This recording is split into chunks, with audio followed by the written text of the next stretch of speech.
కొంతమంది స్టూడెంట్స్ ఒక passion and career గోల్తో బీటెక్లో అంటే ఇంజనీరింగ్లో బ్రాంచెస్ అనేది సెలెక్ట్ చేసుకోవడం చూస్తూ ఉంటాము.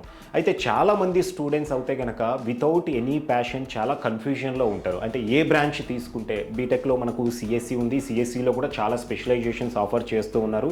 అలాగే ECE, mechanical, civil, triple E, aerospace engineering లాంటి చాలా బ్రాంచెస్ అవైలబుల్గా ఉన్నాయి. సో స్టూడెంట్స్ ఏదైనా బ్రాంచ్ సెలెక్ట్ చేసుకునే ముందు ఆ బ్రాంచెస్లో చదువుతున్న స్టూడెంట్స్తో ఒకసారి ఇంటరాక్ట్ అయ్యి కోర్స్ ప్రోగ్రామ్ గురించి, అవుట్కమ్ గురించి వాళ్ళు ప్రాపర్గా అనాలిసిస్ చేసుకొని దాన్ని బట్టి వాళ్ళు అడ్మిషన్ అనేది తీసుకోవాల్సి ఉంటుంది పర్టికులర్ బ్రాంచ్లో.